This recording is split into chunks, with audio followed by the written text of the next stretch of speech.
રિઝનિંગની અંદર જે કમ્પેરિઝનનો ટોપિક આવે છે એનું એક એક્ઝામ્પલ જોઈએ કે એ બી સી ડી અને ઈ ઊંચાઈ અને વજનની સરખામણી કરવામાં આવે. એ બી સી ડી અને ઈ 5 જણા છે, એમને ઊંચાઈ અને વજનની સરખામણી કરવામાં આવે છે. વજનમાં ચોથા ક્રમનો વ્યક્તિ, હવે સૌથી પહેલા તો હાઈટ અને વેઇટ આ બંનેની સરખામણી કરવાની. કેટલા વ્યક્તિ છે? 5. 1 2 3 4 ને 5.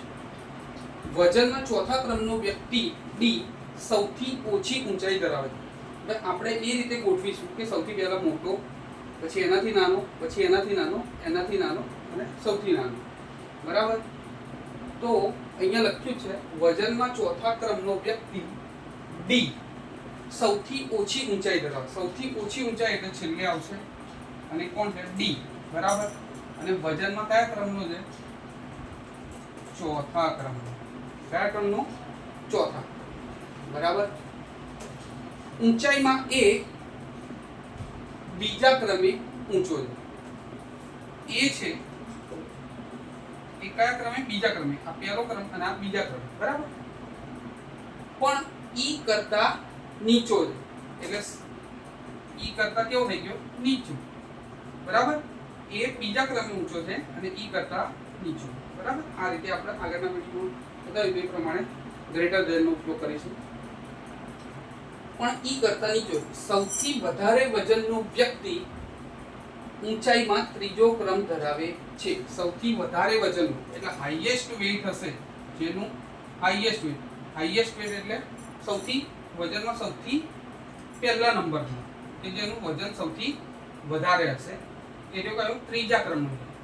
સૌથી વધારે વજનનો વ્યક્તિ ઊંચાઈમાં ત્રીજો ક્રમ ધરાવે છે. બરાબર? એનું નામ નથી આપ્યું એટલે આપણે નામ હમણાં લખતા નથી. બી કરતા માત્ર એક વ્યક્તિની ઊંચાઈ ઓછી છે. એટલે બી અહીંયા મૂકીશું તો આપણું વાક્ય સેટ થઈ જશે.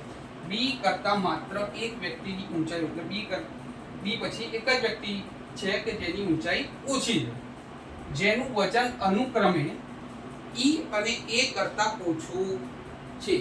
આ બંને કરતા ઓછું વજન હશે. બરાબર? એટલે પહેલા નંબરે આ થઈ ગયો વજનમાં. બરાબર? પછી આપણે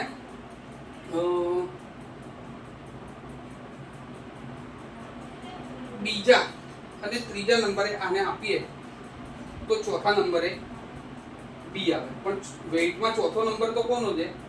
ડી નો છે. બરાબર? તો અહીંયા ફરીથી વાક્ય વાંચીએ આપણે.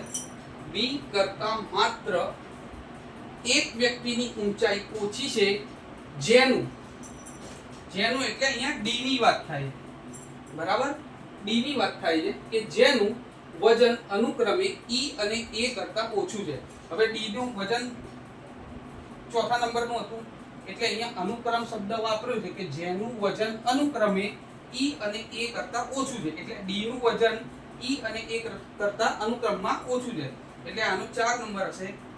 તો ઈ નો આપણે વેઇટમાં બીજો નંબર હશે અને એનો ત્રીજો નંબર હશે.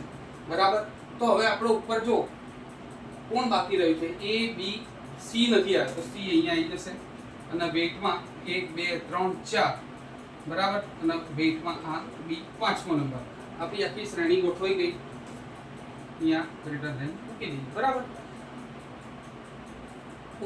તો ઊંચાઈ અને વજનમાં એનું સ્થાન અનુક્રમે કયું હશે? તો એનું સ્થાન જો હાઈટમાં સેકન્ડ નંબરનું